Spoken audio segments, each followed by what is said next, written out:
Marshall Peak, Kabanata 5961. Ang Profound Gate. Ang batang Holy Child ay medyo naliligaw. Mula nang ibalik siya ni Sikong Nan, lihim siyang naglilinang sa sekta at hindi nakipag-ugnayan sa labas ng mundo sa nakalipas na 10 taon.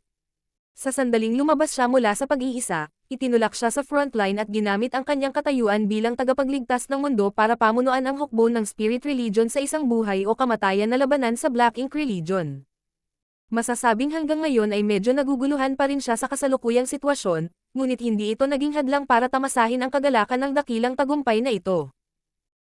Sa ilalim ng hindi mabilang na pares ng mga mata, bahagyang itinaas niya ang kanyang kamay at marahang kinuyam ang kanyang kamao. Natigil ang hiyawan ng lahat ay nakatingin sa kanya. Bumulong siya. Naway ang liwanag ay maging walang hanggan.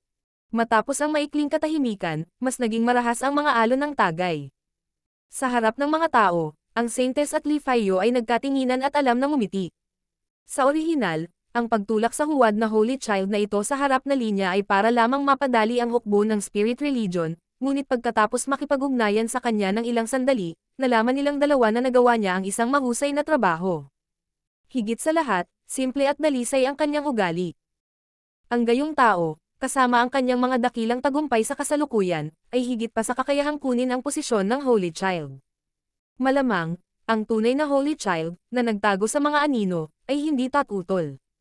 Holy Child. Ang Xin Banner Flag Master na si Yu Daochi ay humakbang pasulong. Sa ngayon, ang hukbo ng Black Ink Religion ay ganap na nabura, ngunit mayroon pa ring mga nakaligtas. Sa sandaling ito, nakatayo sila sa harap ng Black Ink Abyss. Holy Child, mangyaring sumulong at mag-imbestiga para malaman kung patay na sila o buhay. Nagtataka ang batang Holy Child. May buhay ba mula sa Black Ink Religion? Sinabi ni Yu Daochi. Si Yu Faction Commander Zhu Ji iyon at ang 4 niyang Blood Slaves. Siya iyon. Biglang naunawaan ng Holy Child. Kung gayon ay kailangan nating puntahan siya. Narinig ko na palihim niyang pinatay ang marami sa mga master ng Black Ink Religion sa pagkakataong ito, kahit si Yu Bazhao ay namatay sa kanyang mga kamay. Kung hindi dahil sa kanyang tulong, ang Spirit Religion ay hindi magiging madali upang manalo. Kahit anong uri ng tao si Zhu Ji noon, sa digmaang ito laban sa Black Ink Religion, nagsikap siya ng husto, kaya kahit na ano, naging maganda ang impresyon at pakiramdam ng batang Holy Child sa kanya na dapat niyang pasalamatan siya ng personal. Sa pamumuno ng Holy Child at Saintess, agad na lumipad ang grupo ng mga Spirit Religion Masters patungo sa Black Ink Abyss. Pagdating nila, nadiskubre nilang hindi masyadong maganda ang atmosphere dito. Si Zhu Ji at ang 4 na Blood Slaves ay tahimik na nakatayo habang hinarap sila ng isang grupo ng mga Spirit Religion Masters. Nang makita ang pagdating ng Holy Child at ng iba pa, nakahinga ng maluwag ang grupo ng mga amo. Matapos patayin ni Zhu Ji si Yu Bazhao, ang kanyang titulo bilang numero 1 master sa mundo ay matatag na naitatag. Nang ang mga Immortal Ascension Stage Master na ito mula sa Spirit Religion ay humarap sa kanya, lahat sila ay nakadama ng isang bundok ng pressure, kahit na si Zhu Ji ay tahimik lang na nakatayo doon, hindi gumagawa ng anumang hindi kinakailangang paggalaw. Kusang naghiwalay ang mga tao at naglakad ang Holy Child patungo kay Zhu Ji. Bumulong si Yu Daochi. Holy Child, mag-ingat ka. Bahagyang tumango ang batang Holy Child bago tumayo hindi kalayuan mula kay Zhu Ji at same time na yumuko. Binabati ni Wuding ng Spirit Religion si Senior Zhu Ji. Bahagyang itinaas ni Zhu Ji ang kanyang mga mata at tinignan si Wuding pataas at pababa bago ngumiti ng nakangiti. Ikaw ba ang Holy Child? Napakamot ng ulo si Wuding. Ganito ang tawag sa akin ng lahat, kaya dapat. Saglit na natigilan si Zhu Ji sa kanyang magiliw na pagkilos bago umiling ng nakangiti. Mas malala pa, magalang na sumagot si Wuding. Tama ang mga turo ng senior. Ang junior na ito ay isang greenhorn pa rin at hindi pa lubos na nauunawaan ang mga paraan ng mundo. Kung nasaktan ko si senior, patawarin mo ako. Walang magawang tumingin sa kanya si Zhu Ji at bumuntong hininga. Hindi ito ang iniisip mo. Alam niyang may mali sa pagkakaintindi ang batang Holy Child na ito. Ang sinabi lang niya ay kung ikukumpara sa kanyang hindi maarok na master, ang batang Holy Child na ito ay napakababa. Bagamat hindi kailanman sinabi ni Yang Kai sa kanya, paanong hindi malalaman ni Zhu Ji na ang tunay na Holy Child sa propesya ay walang alinlangan na kanyang master, at ang nasa harap niya ay mukha lamang ng Spirit Religion. Noong una, medyo nagalit siya sa taong ito at nadama na ang kaluwalhatian ng kanyang master ay ninakaw ng iba, kaya medyo nagalit siya. Gayunpaman, sa pagtingin sa pagganap ng Holy Child na ito, hindi siya maaaring magkaroon ng anumang puot. Napakamot muli ng ulo ang batang Holy Child at magsasalita na sana nang marinig niyang sumigaw si Yu Daoqi. Demonyong babae, sumuko ka kaagad. Lumingon si Zuji at sumulyap sa kanya, ngunit wala siyang balak na tumugon sa kanya. Sa halip, lumingon siya kay Li Faiyo at nagtanong. Sister Li, susunugan ba ng spirit religion ang tulay pagkatapos tumawid dito? Kung ganoon nga, mangyaring magsabi ng isang bagay Sister Li, para maihanda ko ang aking sarili. Agad na umiling si Li Faiyo. Wala akong ganoong intensyon, huwag mong masyadong isipin. Ang grupo ng mga flagmaster ay nataranta lahat, malabong pakiramdam na may hindi nila alam. Kumunat ang noo ni Yu Daoqi. Anong ibig mong sabihin? Ipinaliwanag ni Li Faiyo. Iniwan na ni Zuji ang kadiliman at bumaling sa liwanag. Dati, sa ilalim ng utos ng Saintes, lihim kong nakipag-ugnayan kay Zuji at pinadalhan siya ng lahat ng uri ng katalinuhan, na nagpapahintulot sa kanya na patayin ang mga master ng Black Ink Religion. Dahil dito, ang pagsulong ng hukbo ay lubhang naging maayos. Ang lahat, ang mga kontribusyon ni Zuji sa tagumpay ng Spirit Religion sa isang buwang labanan na ito ay hindi may kakaila. Nang masabi ang mga salitang ito, nagkagulo ang mga tao. Bamulong si Sikong Nan.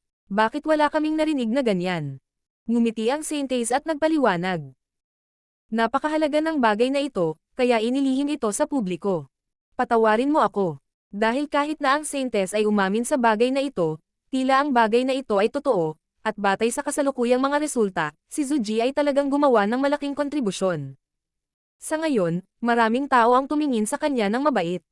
Ang talikuran ng kadiliman at hanapin ang liwanag ay isang bagay na popular sa lahat ng dako. Hindi napigilan ni Yu Daoqi na sabihin na may itim na mukha. Masyadong walang ingat ang mga kilos ng Saintes. Kahit na ang bagay na ito ay lihim sa amin, hindi mo dapat ilihim sa Holy Child. Pagkatapos ng lahat, ang Holy Child ay ang tagapagligtas ng mundo. Kinawian ng batang Holy Child ang kanyang kamay at sinabing, hindi bale, kagagaling ko lang sa pag-iisa at wala pa akong naiisip.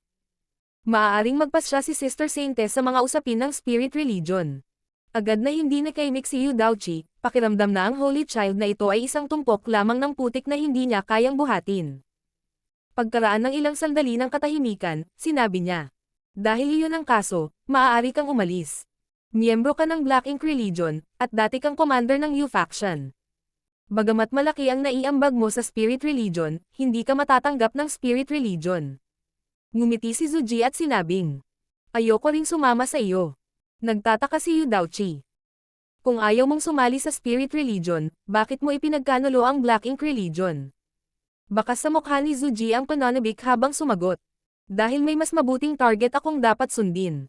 Nagulat ang lahat, halos iniisip kong mali si Zuji. Ang isang makapangyarihang tao na tulad niya ay may layunin din na sundin. At dahil sa layuning ito kaya niya ipinagkanulo ang Black Ink Religion.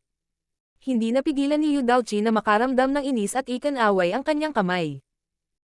Kahit ano paman, simula ngayon, hindi na kayo makikialam sa negosyo ng isa't isa, kaya't huwag subukang gumawa ng mga krimen dahil lamang ang iyong paglilinang ay mataas. Baka umalis ka na, umiling si Zuji. Hindi ako makaalis. Huminto siya sandali bago nagtanong. Gusto mong tuklasin ang mga sikreto ng Black Ink Abyss, tama ba? Sinabi ni Yu Daoqi. Ang Black Ink Religion ay nawasak, at ang Black Ink Abyss ay ang pinagmulan ng Black Ink Religion. Ano man ang mangyari, dapat nating imbestigahan ito ng maigi at humanap ng paraan para masil ang lugar na ito para hindi na muling bumangon ang Black Ink Religion. Tumanggo naman ang grupo ng mga Flagmasters. Talagang may ganoong intensyon sila. Sinabi ni Zuji. Pagkatapos ay sandali, may nagsabi sa akin na magbantay dito, walang sino man ang pinapayagang lumapit sa Black Ink Abyss. Agad na nagalit si Yu Daoqi. Zuji, kung isasaalang-alang mo ang ginawa mo, ang pagpayag na umalis ka ng ligtas ay isang gawa ng kabutihan, huwag mong itulak ang iyong kapalaran. Ngumiti ng kaakit-akit si Zuji. Pero ito ang utos na natanggap ko. Kung gusto mong pumasok sa Black Ink Abyss, patayin mo muna ako. Ang Saintes ay biglang natuwa. Ang taong iyon ba ay nasa loob ng Black Ink Abyss? Halatang kilala niya kung sino ang tinutukoy ni Zuji. Hindi nakapagtataka na walang balita sa kanya mula nang magsimula ang labanan. Nakarating na pala siya sa Black Ink Abyss. Bahagyang tumango si Zuji. Seryosong tanong ng Saintes. May sinabi pa ba siya? Sumagot si Zuji. Sinabi niya na ang lalim ng Black Ink Abyss ay lubhang mapanganib, gusto ko siyang tulungan, ngunit sinabi niya na kahit na pumasok ako, haantong lamang ito sa kamatayan. Sinabi niya sa akin na bantayan ang lugar na ito at huwag hayaan ang sinuman na lumapit sa Black Ink Abyss. Bahagyang tumango ang Saintes. Ang grupo ng mga Spirit Religion Masters na nakarinig nito ay nalito lahat. Naramdaman na lang ni Sikong Nan na yumuko ang kanyang likod nang hindi niya maiwasang magtanong. Saintes, may hindi pa ba kami nalalaman? Sa una, pagkatapos manalo sa isang mahusay na labanan, ang Spirit Religion ay nang ibabaw sa mundo, kaya lahat ay masaya. Gayunpaman, sa sandaling ito lamang natuklasan ng lahat na tila may ilang magulong undercurrent sa dilim.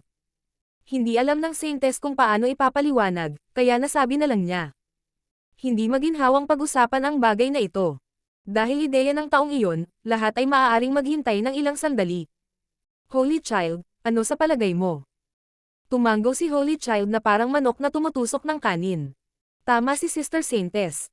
Tumingin si Yu Daochi sa batang Holy Child na may hitsura ng pagkabigo, talagang gustong sabihin sa kanya na ang pagnanasa ay ang tunay na diwan ng pag-scrape ng buto. Sa ilalim ng Black Ink Abyss, napatay ang lahat ng mga apostol at naglakad si Yang Kai patungo sa Profound Gate. Maya-maya, dumating na siya. Ito ay isang napakalalim na gate na tahimik na nakatayo sa isang bukas na espasyo. Ang dalawang pinto ay napuno ng malalim at komplikadong mga pattern, na ang bawat isa ay tila ang diwan ng Great Dao. Pagtingin sa pintong ito, biglang naintindihan ni Yang Kai. Ito ay hindi isang bagay na maaaring pinuhin ng tao, ngunit sa halip ay isang pinakamataas na kayamanan na ipinanganak mula sa kalikasan. Ang unang liwanag sa mundo, ang unang kadiliman, ay ipinanganak mula sa pintuan na ito. Sa sandaling ito, ang dalawang pinto ay hindi mahigpit na nakasara, sa halip ay nag-iwan ng isang maliit na puwang kung saan ang isang napakadilim na kapangyarihan ay gumagalaw. Ito ay isang bakas ng source ng Black Ink. Nakasild sa loob ng Profound Gate, hindi nakatakas ang source, ngunit ang mahinang enerhiya na inilabas nito ay nakaapekto sa buong Black Ink Abyss at nagsilang ng Black Ink Religion. Sinabi ni mo na ang lahat ng uri ng pagpatay, pagkana, paninibugho, kasakiman, at kahit anumang bagay na maaaring magdulot ng kadiliman ng kalikasan ng tao ay maaaring magpalakas sa kapangyarihan ng Black Ink. Dahil dito, pagkatapos ng Black Ink na bumuo ng sarili nitong sentience, ang paglaki nito ay napakabilis, dahil ang lahat ng nabubuhay na nilalang ay walang kakulangan sa kadiliman. Nakatitig sa Profound Gate, dahan-daang iniunat ni Yang Kai ang kanyang kamay at idiniin ito sa pinto. Sa isang iglap, nanginig ang kanyang katawan. Isang napakalamig na aura ang bumalot sa kanya, at sa ilalim ng impluwensya ng malamig na aura na ito, lahat ng uri ng negatibong emosyon ay lumabas mula sa kaibuturan ng kanyang puso. Noong siya ay inaapi at hinuhuli, noong siya ay mahina pa at kinulong ng malakas na kalaban. Lahat ng uri ng hindi kasiya siyang alaala ay bumaha sa kanyang isipan sa sandaling ito. Martial Peak, Kabanata 5962. Pagbabago. Nang bumalot ang malamig na aura na iyon kay Yang Kai, lahat ng masamang alaala mula sa kaibuturan ng kanyang isipan ay lumitaw at umatake sa kanyang isipan. Sa loob ng kanyang consciousness nagsimulang kumalat ang itim na liwanag. Sa una, hindi ito halata, ngunit hindi nagtagal ay sumakop ito sa isang malaking lugar at lumawak sa lahat ng direksyon. Sa isang maikling panahon, ang buong consciousness ay tila natatakpan ng isang layer ng Black Ink Strength. Sa 7 kulay na isla, si Fang Tianxi at ang Thunder Shadow ay nakatitig sa Black Ink Strength at malabong nakita ang isang serye ng malabong mga eksena na lumiligid. Ang mga eksenang ito ay pawang madilim at sira-sira, na kabilang sa masasamang alaala ng buhay ni Yang Kai. Ang mga alaala ay patuloy na nabasag, na tila nilalamon ng itim na ambon, na nagpapalakas sa kapangyarihan ng itim na ambon at nagpapakapal. Si Yan Pang, na nakakulong dito sa lahat ng oras, ay sumigaw sa alarma. Ano ang nangyari? May nangyari ba sa senior na yon? Walang nag-abala sa kanya. Sa ilalim ng pagpapasigla ng panlabas na puwersang ito, ang 7 kulay na isla ay bahagyang nanginig, at ang liwanag sa isla ay naging mas nakasisilaw. Gayunpaman, bago pa maibigay ng Soul Warmang Lotus ang lakas nito, isang malaking bilang ng mga bagong imahe ang lumitaw sa itim na ambon. Kung ikukumpara sa makulimlim at sirasirang mga eksena mula noon, ang mga bagong larawang ito ay walang alinlangan na mas maliwanag.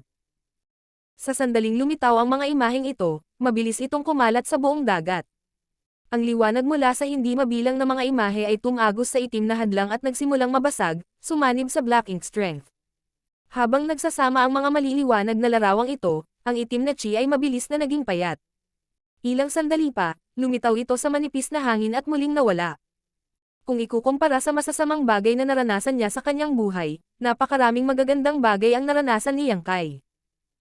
Ang pag-aalaga at pagmamalasakit ng kanyang guro at pamilya noong siya ay bata pa, ang init ng mga kaibigan na ginawa niya habang nakikipagsapalaran, ang inaasahan ng maraming mga kasosyo. Walang taong perpekto. Ang bawat isa ay may kanya-kanyang kadiliman at liwanag ng buhay. Kung ang isang tao ay hindi makatingin ng diretso sa kadilimang iyon, paano nila yayakapin ang liwanag? Tanging ang mga mahina ang pag-iisip ang malalamon ng kadiliman. Sa harap ng profound gate, naging malinaw ang mga mata ni Yang Kai habang ibinuhos niya ang kanyang lakas sa gate na nasa harapan niya, dahan-dahan itong pinipino. Sa loob-loob na pagkagulat, hinati ni Mo ang pinagmulan ng Black Ink sa 3,000 bahagi at tinatakan ito sa 3,000 magkakaibang universe world, habang ang nasa harap niya ay isa lamang sa 3,000 bahagi.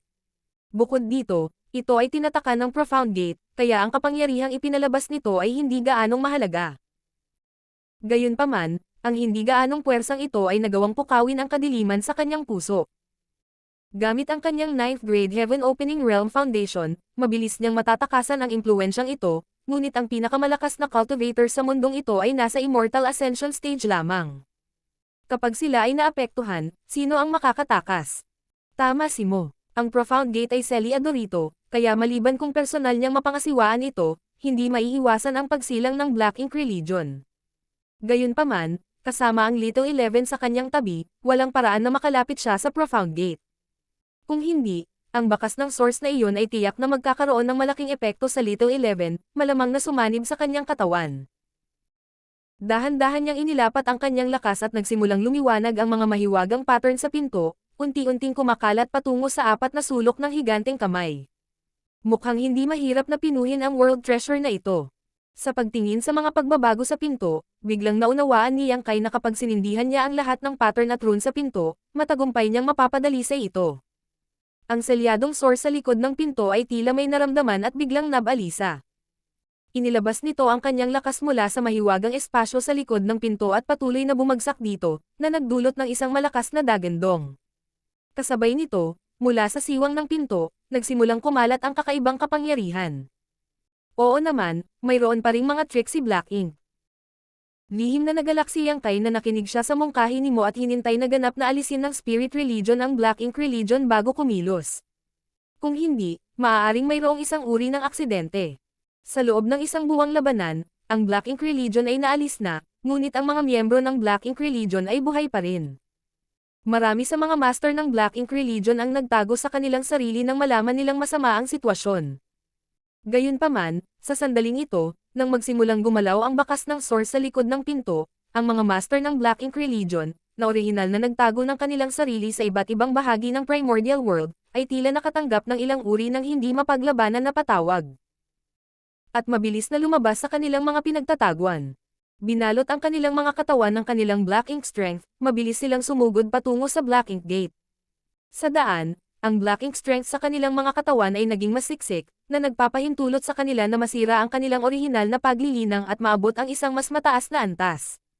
Gayunpaman, ang gayong abnormal na pagtaas ng lakas ay nangangailangan ng malaking presyo. Marami sa mga master ng Black Ink Religion ang namatay sa daan, at maging ang mga nakaligtas ay sumailalim sa napakalaking pagbabago sa kanilang pangangatawan, kaya nahihirapan silang makabangon. Kasabay nito, kumilos din ang hukbo ng Spirit Religion. Nang sumiklab ang kaguluhan, isang grupo ng mga nakatataas sa Spirit Religion ang nakaharap kay Zuji sa gilid ng Black Ink Abyss. Ano ito? Tanong ng isang Flagmaster. Ang figure ni Li Faiyo ay kumikislap habang siya ay lumipad palayo. Tungkulin niyang mangalap ng katalinuhan.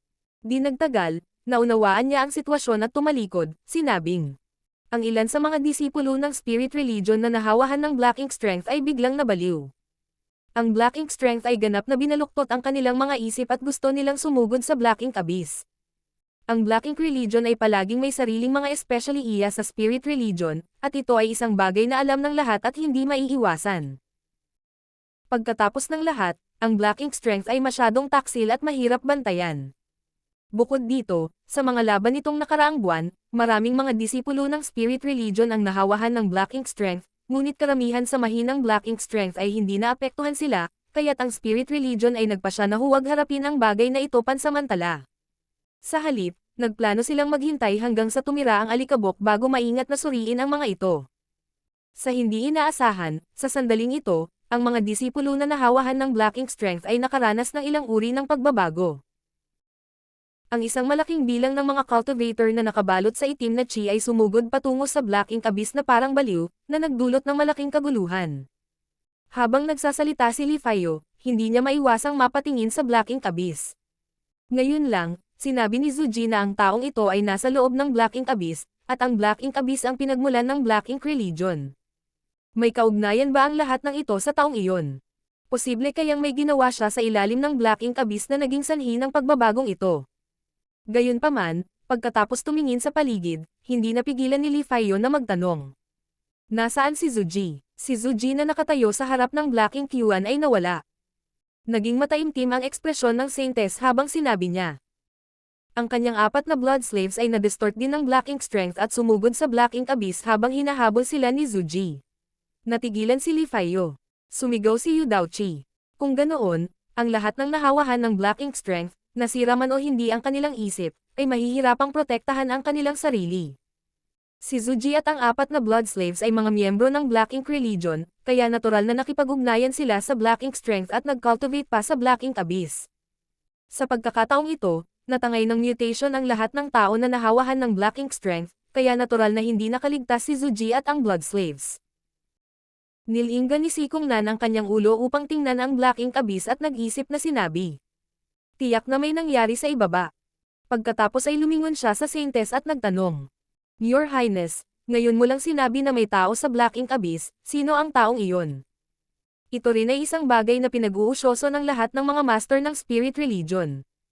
Ang kailaliman ng Black Ink Abyss ay palaging isang ipinagbabawal na lugar, at kahit na ang Black Ink Religion mismo ay hindi nagawang malaman kung ano ang nangyayari sa ilalim ng Black Ink Abyss, kaya kitang-kita na ito ay isang napakalaking mapanganib na lugar.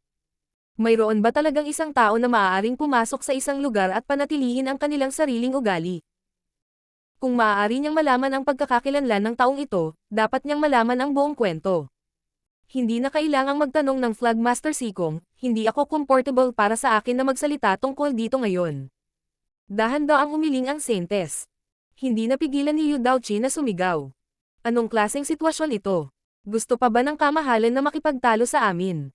Sa kasalukuyang sitwasyon, kahit sino pa ang taong iyon, hindi man lang niya maprotektahan ang sarili niya. Umiling pa rin ang Saintess at nanatiling tahimik. Wala siyang gaanong pakikipag-ugnayan kay Yang Kai, ngunit nagtiwala siya sa Saintess ng unang henerasyon. Kahit na ang biglaang pagbabagong ito ay nauugnay sa mga aksyon ni Yang Kai, siguradong ligtas siya. May gustong sabihin pa si Yu Daoqi, ngunit biglang nagbago ang kanyang ekspresyon nang ibinaling niya ang kanyang ulo patungo sa Black Ink Yuan. Sa ibaba, isang nakakagulat na aura ang mabilis na papalapit. Sa isang iglap, lumitaw ang isang madilim na pulang figure at nakatayo sa parehong posisyon tulad ng dati. Si Zuji, ang humabol sa blood slave sa Black Ink Abyss. Sa sandaling ito, siya ay natatakpan ng mga sugat at mukhang lubhang miserable. Halata na ngayon lang siya nakaranas ng isang mahusay na labanan, ngunit ang kanyang aura ay nakakamangha. Pagkalapag niya, tumingin siya kay Yu Daoqi at bahagyang sinabi. Ang lakas ng aking master ay hindi mo maarap. Kung magsasalita ka pa ng anuman, papatayin mo na kita. Ang mukha ni Yu Daoqi ay agad na naging kasing itim ng ilalim ng isang palayok. Sa anumang kaso, isa pa rin siyang Peak Immortal Ascension Stage Master, isang Flag Master, isa sa pinakamakapangyarihang master sa mundo. Bago ito, wala talagang sino man sa mundong ito ang maaaring pumatay sa kanya. Nakipag-away siya kay Yu Buzzhao at kahit natalo siya, nakatakas siya ng hindi nasaktan. Gayunpaman, sa sandaling ito, ang nagsalita ay si Zuji. Si Yu Daoqi ay hindi nang ahas na tumanggi. Kung talagang pinukaw niya ang lokong babaeng ito para patayin siya, wala talaga siyang tiwala na makakatakas siya rito. Ang pagbabalik ni Zuji ay ikinagulat ng lahat, at sa ilang sandali, walang sino man ang nagbigay pansin sa nakakagulat na impormasyon na kanyang isiniwalat. Nagtatakang tanong ni Li Faiyo. Ayos ka lang ba? Hindi napigilan ni Zuji na umikot ang kanyang mga mata. Ano iyon? Sa ngayon, lahat ng nahawahan ng Black Ink Strength ay nawalan ng malay, paano mo ito maiiwasan?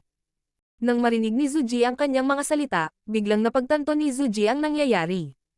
Itinaas niya ang kanyang mga kamay at tahimik na naramdaman ang nakatagong kapangyarihan sa kanyang katawan, sa wakas ay naunawaan niya kung ano ang nangyayari. Ngumiti siya at sinabi, "Kaya sinasabi ko na ang lakas ng aking master ay hindi mo maarap." Nang mangyari ang kakaibang kababalaghan ngayon, agad na naapektuhan ang mga blood slaves at tumalikod upang sumugod sa Black Ink Abyss. Nang maramdamang may mali, mabilis niyang hinabol ang mga ito. Matapos kumpirmahin na gustong saktan ng blood slave si Yang Kai, desidido niyang pinatay ang lahat ng blood slaves na kanyang nilinang sa loob ng maraming taon bago bumalik. Karaniwan, kahit na makapatay siya ng 4 na Third Order Immortal Ascension Stage Masters, kailangan niyang magbayad ng malaking halaga. Gayunpaman, ang mga blood slaves ay personal niyang nilinang, at ang bawat blood slaves ay may tatak na itinanam niya sa loob ng mga ito.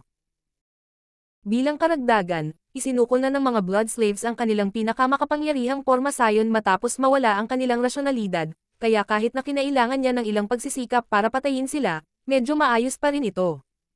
Martial Peak, Kabanata 5963. Magkikita tayong muli. Paalam. Hindi masyadong inisip ni Zuji ang tungkol dito noong pinapatay niya ang mga blood slaves, ngunit ngayong narinig niya ang mga salita ni Li Faiyo, napagtanto niyang may mali. Ang lahat ng mga tao na minsan ay nahawahan ng Black Ink Strength, sila man ay nasira o hindi, ay hindi nagawang protektahan ang kanilang sarili sa pagkakataong ito. Ang kalaliman ng Black Ink Abyss ay tila may nakamamatay na atraksyon sa kanila, kaya gusto nilang sumugod anuman ang anuman. Ang mga blood slaves ay ang pinakamahusay na halimbawa. Ang 4 na blood slaves ay palaging tapat sa kanya, at siya ay personal na nilagyan ng selyo sa kanila, ngunit sila ay nagtaksil pa rin sa kanya. Gayunpaman, walang kakaiba sa kanya. Pakiramdam niya ay may natitira pang bakas ng Black Ink Strength sa kanyang katawan, na kanyang pino habang nililinang sa Black Ink Abyss. Gayunpaman, ang Black Ink Strength na ito ay tila pinigilan ng ilang uri ng puwersa at hindi niya magawang maapektuhan siya. Ang Black Ink Strength ay tinatakan ng sarili niyang blood daw. Ito ang kapangyarihan ng dugo ng kanyang master. Habang nagsasalita ang iilan sa kanila, mas naging halata ang kaguluhan sa panig ng hukbo ng Spirit Religion.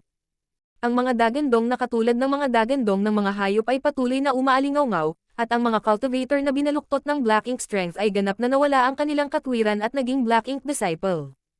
Sa sandaling ito, ang batang Holy Child ay nagpakita ng isang pambihirang katapangan at pagiging mapagpasyahan habang siya ay sumigaw. Lahat ng mga Flagmaster, mangyaring ayusin ang mga tao na bumuo ng isang defensive line. Ano man ang mangyari, hindi natin dapat payagan ang mga taong ang isip ay binaluktot ng Black Ink Strength na sumugod sa Black Ink Abyss. Hindi niya alam ang pagkakakilanlan ng taong tinutukoy ng Saintes, ni hindi niya alam kung ano ang ginawa ng taong iyon sa ilalim ng Black Ink Abyss, ngunit alam niya kung ano ang kailangang gawin ng Spirit Religion. Sa ilalim ng utos na ito, nag-react din ang iba't ibang Flagmasters. Ang Saintes ay tumingin sa Holy Child na may pagsang-ayon, na naging sanhi ng kanyang impresyon sa kanya upang lumutang. Tumingin si Yu Daochi sa gilid, tahimik na nagmumura sa kanyang puso. Ang mga kabataan ay laging madaling maakit ng kagandahan, paano nila malalaman na ang kapangyarihan ay ang pinakakahanga-hangang bagay sa mundong ito. Sa sobrang sama ng loob, siya ang unang sumugod at inayos ang kanyang mga nasasakupan ayon sa kahilingan ng Holy Child. Nagsimula na rin kumilos ang iba pang mga Flagmaster at hindi nagtagal, sumiklab ang isang malaking labanan. Sa loob ng isang buwang labanan, maraming tao mula sa Spirit Religion ang nahawahan ng Black Ink Strength. Sa pagkakataong ito, marami sa mga dati nilang kasamahan ang nagsimulang mag-away sa iisang silid. Maraming tao ang hindi nakayanan, ngunit ang mga Black Ink Disciples na ito ay hindi nagpakita ng anumang awa. Gusto nilang sumugod sa Black Ink Abyss at wasakin ang lahat ng mga hadlang sa kanilang daan. Matapos maunawaan na ang mga Black Ink Disciples na ito ay hindi na maliligtas, ang hukbo ng Spirit Religion ay hindi na nagpigil at nagsimulang magkatay. Hindi nagtagal, lumiit ang kaguluhan.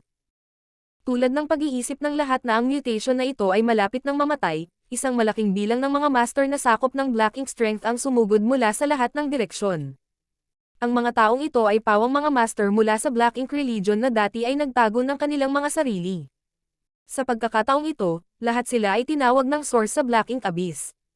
Isang mas matinding labanan ang sumiklab. Ang hukbo ng Spirit Religion ay medyo maluwag pa rin sa kanilang mga dating kasama, ngunit hindi sila magpapakita ng anumang awa kapag nakikitungo sa mga cultivator ng Black Ink Religion na ito. Tumayo si Zuji sa tabi ng Black Ink Abyss at tahimik na nakinig sa mga tunog ng pagpatay, maingat na sinusunod ang mga tagubilin ni Yang Kai. Ang sinumang magtangkang sumugod sa Black Ink Abyss ay papatayin ng walang awa. Ang kaguluhang ito ay nagpatuloy ng ilang araw hanggang sa ang huling grupo ng mga tao mula sa Black Ink Religion, na umaatake mula sa malayo, ay napatay lahat. Walang kagalakan.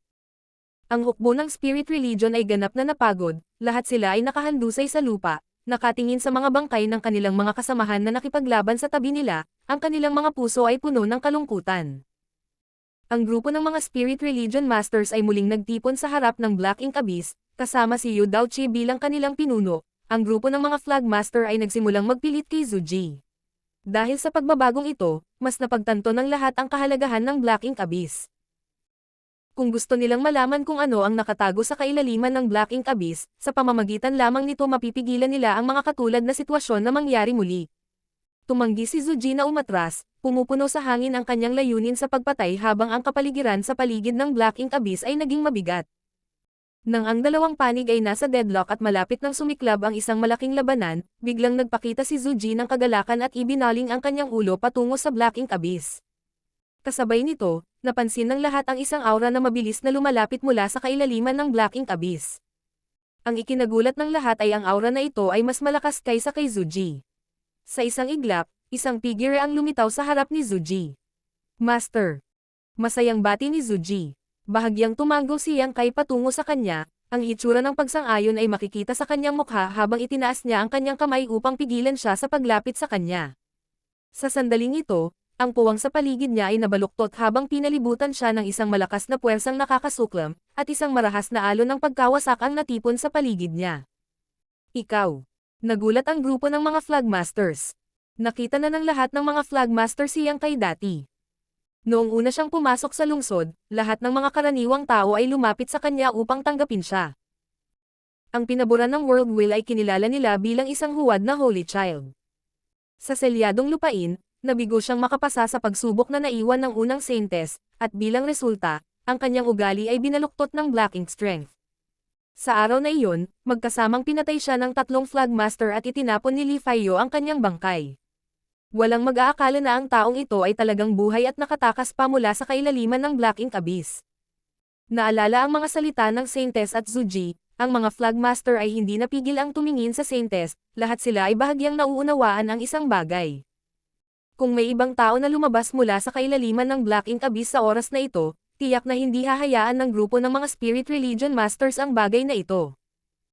Sino ang nakakaalam kung ang ugali ng lalaking ito ay binaluktot ng Black Ink Strength? Gayunpaman, ang aura ni Yang Kai na lumalabas sa sandaling ito ay nagdulot sa kanila ng takot, at sa ilang sandali, walang nagsalita. Master, ano pong nangyayari? Mapatla ang mukha ni Zuji habang nakatitig sa kakaibang pagbabago sa espasyo sa paligid ni Yang Kai, naramdaman ang mapangwasak na aura sa paligid niya. Ngumiti si Yang Kai sa kanya. Ang bawat mundo ay may sariling limitasyon, at ang limitasyon ng mundong ito ay ang Immortal Ascension Stage. Kung lalampas ka sa limitasyong ito, tatanggihan ka ng mundo.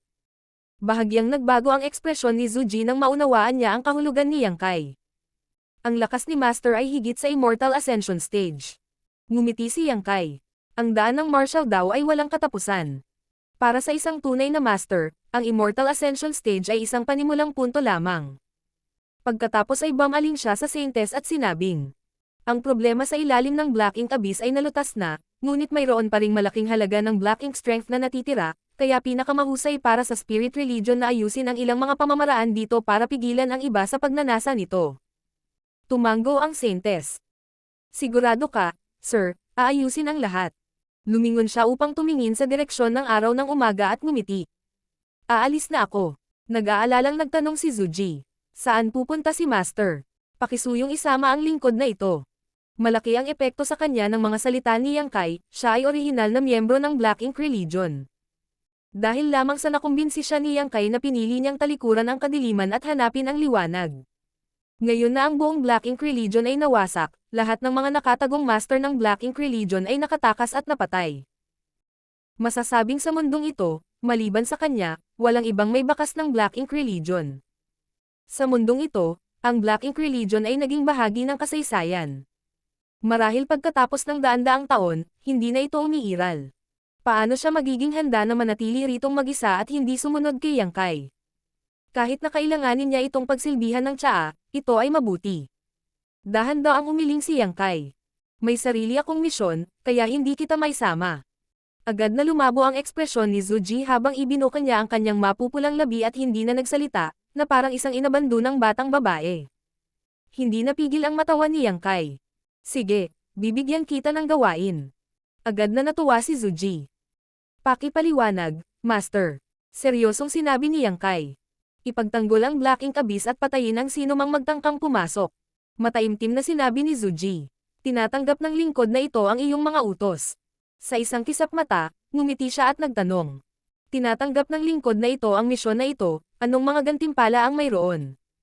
Pinandilatan siya ni Yang Kai at pinitik ang kanyang daliri, nagpapadala ng isang patak ng gininto ang dugo.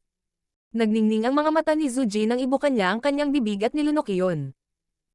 Masasabi niya na ang patak ng dugong ito ay iba sa dugong ibinigay sa kanya ni Yang Kai. Ito ay tiyak na isang patak ng kakanyahan ng dugo. Ipinadala ni Yang Kai ang kanyang boses. Naglagay ako ng ilang mga paghihigpit sa iyo, huwag subukang sumulong habang pinipino mo ito, kung hindi, ang iyong buhay ay nasa panganib.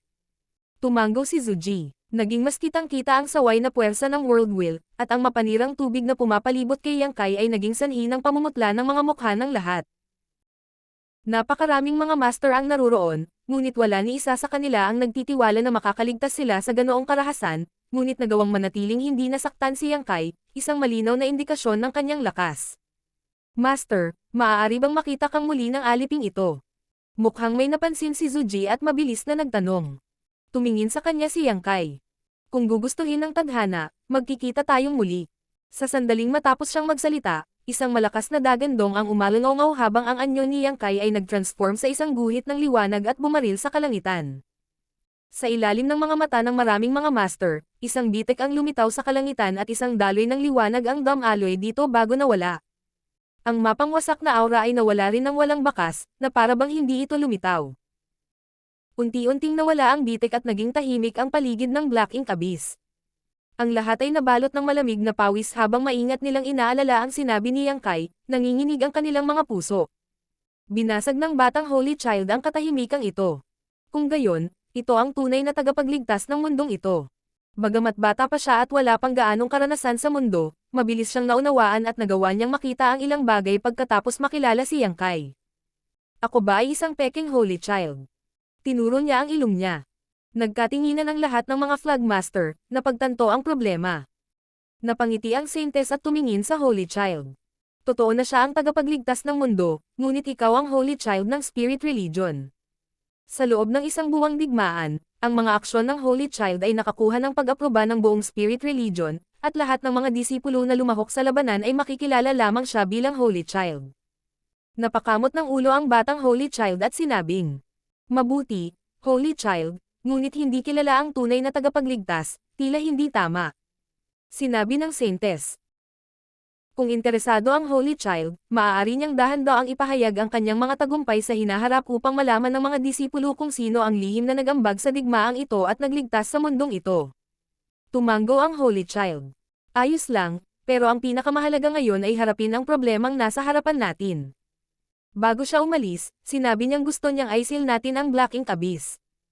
Ano ang gustong gawin ng Holy Child? Tanong ng Saintess. Lumingon ang batang Holy Child kay Zuji at nagtanong. Payag ka bang sumapi sa Spirit Religion? Tahimik pa ring nararamdaman ni Zuji ang kapangyarihan nitong patak ng Blood Essence nang marinig niya ito at natigilan.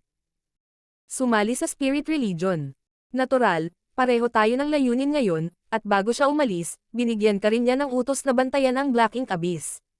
Sa tingin ko mas maganda kung magtutulungan tayo, ano sa tingin mo?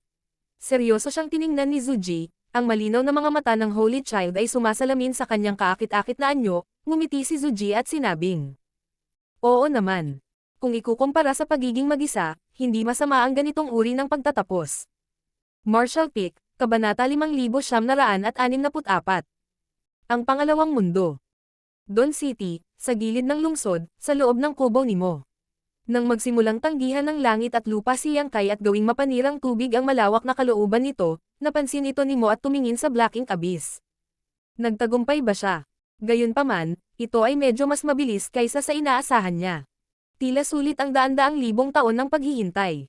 Maaaring magawa ng junior na ito ang hindi niya nagawa noon. Ipinatong ni Little Eleven ang kanyang ulo sa kanyang mga binti at nakatulog ng mahimbing. Gayunpaman, mula noon, para siyang binabangungot, nanginginig ang buong katawan at patuloy na nagbabago ang ekspresyon. Kung minsan, mabubunyag ang kanyang hangarin na pumatay at sa ibang pagkakataon, basang-basa ang kanyang katawan sa pawis. Basag.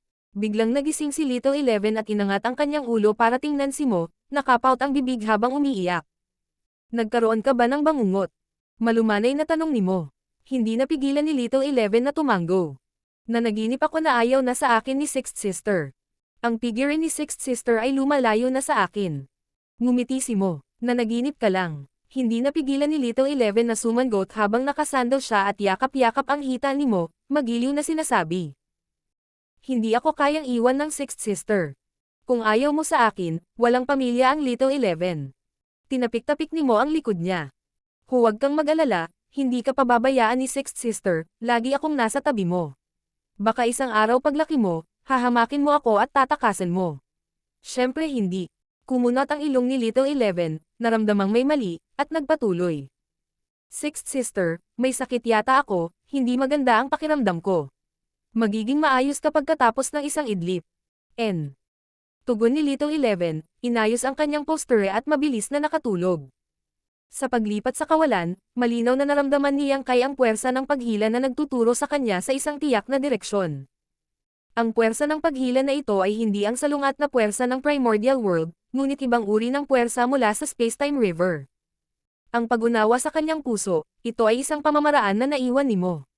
Pagkatapos pinuhin ang Profound Gate sa Primordial World at selyuhan ang Black Ink Source, kailangan niyang pumunta sa ibang mundo.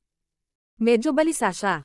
Bagamat ang Spacetime River ni Mo ay napakalakas at ang daloy ng oras sa mga mundong ito ay iba sa labas ng mundo, habang tumatagal siya rito, mas malaki ang mga pagbabago sa labas ng mundo. Kailangan niyang magmadali. Matapos isawsaw ang kanyang kamalayan, nakita niyang kay ang isang saradong pinto sa kanyang consciousness sea. Ito ang Profound Gate na kanyang pinino sa kailaliman ng Black Ink Abyss. Hindi niya inaasahan na pagkatapos pinuhin ang artifact na ito ay maiimbak sa kanyang consciousness sea. Ngunit pagkatapos pag-isipan ito ng mabuti, ang Profound Gate ay isang pinakamataas na kayamanan na ipinanganak mula sa mundo, kaya hindi nakakagulat na ito ay maimbak sa kanyang consciousness sea. Hindi niya maaaring payagan ang kanyang sarili na magdala ng isang pinto sa paligid sa hinaharap. Mayroong soul-warming lotus sa kanyang consciousness sea, at ngayon ay may Profound Gate. Kahit anong tingin niya dito, medyo kakaiba. Sa 7 kulay na isla, walang magawang nagkatinginan sina Fang Tianxi at Thunder Shadow. Nang biglang lumitaw ang Profound Gate sa kanyang consciousness sea, naramdaman ni Yan Pang na parang na-stimulate siya ng husto at ang kanyang buong katawan ay nabalot ng malamig na aura bago nabaliw. Ang kakaibang pintong ito ay tila kayang pukawin ang lahat ng kadiliman sa puso ng isang tao. Si Yan Pang ay miyembro ng Black Ink Religion at hindi isang mabait na tao. Marami na siyang nagawang masasamang gawain sa kanyang buhay, kaya natural na hindi maliit ang kadiliman sa kanyang puso. Ang kanyang pisikal na katawan ay pinutol niyang kay habang ang kanyang soul avatar ay nakulong sa kanyang consciousness sea. Sa orihinal, nakipagtulungan siya kay Yang Kai at nagbigay sa kanya ng maraming mahalagang impormasyon, walang intensyon si Yang Kai na patayin siya. Sa anumang kaso, ang pag-iwan sa kanyang consciousness sea ay hindi isang malaking bagay. Gayunpaman, nang ang kadiliman sa kanyang puso ay pinukaw ng Holy Child, tuluyang nawala ang kanyang katwiran. Nang walang ibang pagpipilian, maaari lamang siyang patayin ni Fang Tianxi at Thunder Shadow at sirain ang kanyang kaluluwa. Hindi napigilan ni Fang Tianxi at Thunder Shadow na makaramdam ng kaunting sakit. Hindi naging madali para sa kanila na makahanap ng kapitbahay na makakachat, ngunit sa huli, hindi rin ito nagtagal. Ito ay medyo walang magawa. Sa sandaling ito, si Fang Tianxi at Thunder Shadow ay parehong tahimik na naghihintay sa 7 kulay na isla, sinusubukan ang kanilang makakaya na huwag tumingin sa Profound Gate. Maging sila ay hindi napigil ang magkaroon ng masasamang alaala matapos makita ang kamanghamanghang gate. Sa oras na ito, umalis na si Yang Kai sa Primordial World. Paglingon niya, wala na siyang makitang bakas ng Primordial World. Ang tanging nakikita niya ay isang butil ng buhangin na inaanod sa ilalim ng ilog. Dahil dito, naalala niya ang eksenang nakita niya sa kailaliman ng Endless River sa Universe Furnace. Sa ilalim ng Endless River, mayroon ding ganitong uri ng buhangin, ngunit hindi ito buhangin, kundi isang tumpok ng Unverse Worlds. Kapag ang buhangin na ito ay ibinuhos ng universe furnace, ang tunay na anyo nito ay mabubunyag. Isang buhangin sa isang mundo, ang pagpapakita ng kaguluhan sa napakaraming Great Daos ay napakaganda. Ang lakas ng pagsipsip ay naging mas malinaw at sinundan ito ni Yang Kai sa ilalim ng Space-Time River at hindi nagtagal ay nakakita ng isa pang butil ng buhangin. Ito na ang ikalawang mundong papasukin niya. Hindi nagatubili si Yang Kai at inayos ang kanyang direksyon bago sumisid dito.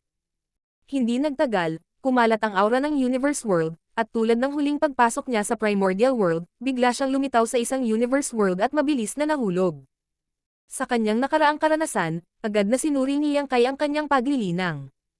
Napakahusay, kahit na ang kanyang paglilinang ay lubhang napigilan, ito ay nasa Immortal Ascension stage pa rin. Mabilis niyang inikat ang kanyang lakas at pinatatag ang sarili sa gitna ng hangin. Sa pagtingin sa paligid, walang ibang nakita si Yang Kai kundi ilang, na walang mga palatandaan ng tirahan ng lahi ng tao. Bukod dito, ang mundong ito ay nagbigay kay Yang Kai ng isang kakaibang pakiramdam, na puno ng isang mabagsik na aura. Pakiramdam ni Yang Kai ay parang pumasok siya sa ilog ng kasaysayan at pumasok sa isang sinaunang panahon. Wukong, nararamdaman mo ba ang posisyon nimo? Tanong ni Yang Kai. Ang dahilan kung bakit matagumpay niyang nahanap si Mo sa Primordial World ay dahil kay Wukong. Bagamat siya ay isang bangkos lamang ng kanyang kaluluwa, mayroon pa ring mahinang ugong sa pagitan niya at ng kanyang pangunahing katawan.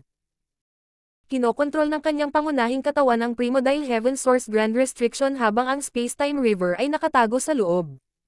Kung gusto siyang gabayan ni Mo, kailangan niyang humiram ng lakas ni Wukong. Ngunit sa sandaling lumabas ang mga salitang ito sa kanyang bibig, tumaas ang kilay ni Yang Kai, dahil kahit papaano ay may naramdaman siya.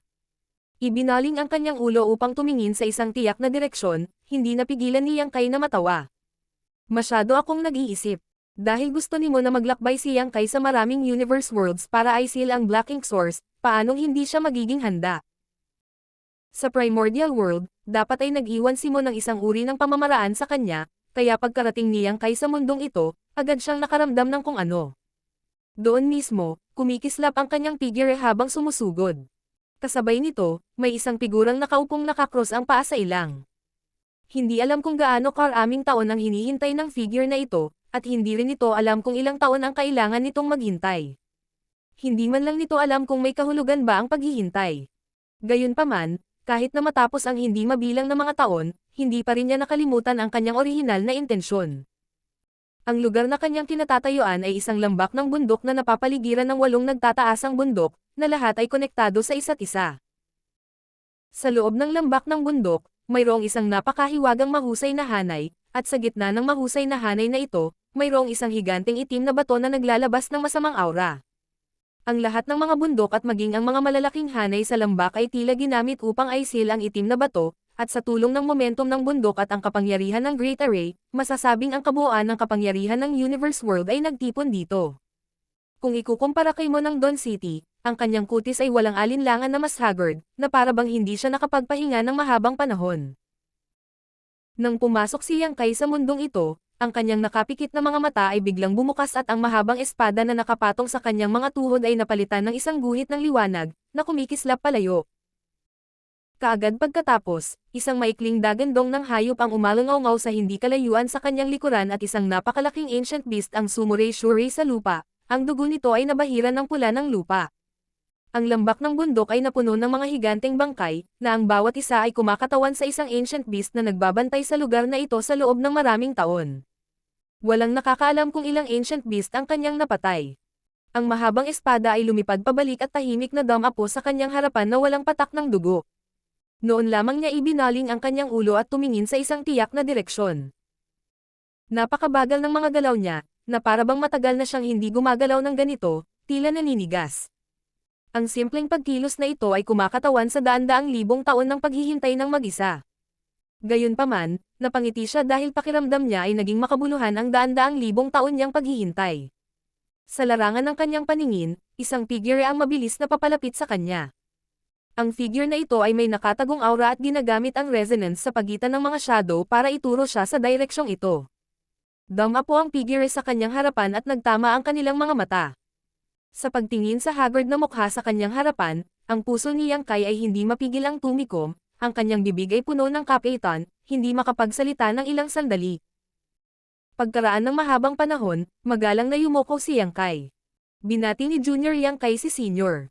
Ngumiti si Mo. Hindi na kailangang maging magalang, dapat ay nakilala mo na ako. Tumanggo si Yang Kai. Sumagot si Mo. Kung gayon, dapat mong malaman kung bakit ka pumunta rito. Ibinaling ni Yang Kai ang kanyang mga mata sa itim na bato at narinig ang boses ni Mo. Walang tao sa mundong ito, iilan lamang ang ancient beast, kaya hindi na kailangang magplano laban sa isa't isa. Ilayo ang itim na bato at gamitin ang profound gate para i-seal ang bakas ng Black Ink Source. Sa Primordial World, si Yang Kai ay gumugol ng malaking pagsisikap upang pinuhin ang profound gate at i-seal ang isang bakas ng Black Ink Source. Hindi niya inaasahan na sa mundong ito, ang pagtatatak sa pinagmulan ay magiging napakasimple. Tila nakikita sa pamamagitan ng kanyang mga iniisip, ngumiti si Mo at sinabi. Ang sitwasyon sa bawat universe world ay iba. Marahil sa hinaharap ay makakatagpo ka ng mga katulad na sitwasyon, ngunit mayroon pa ring ilang mga bagay na kailangan mong pagsikapan. Sige, napakaraming taon na akong naghihintay dito. Oo, magalang na sagot ni Yang Kai, alam na ang simpleng paglalakbay na ito ay salamat kay Mo. Lumapit siya sa itim na bato at itinulak ito sa isang tabi, na nagpapakita ng malalim na itim na hukay sa ilalim nito. Isang mahinang dagandong ng hangin ang maririnig. Kasabay ng pag-ihip ng hangin, isang malamig na aura ang mabilis na lumalapit, na tila nagmumula sa kailaliman ng lupa. Itinaas ni Yang Kai ang kanyang kamay at idiniin ang tuktok ng hukay, sumisigaw. Buksan.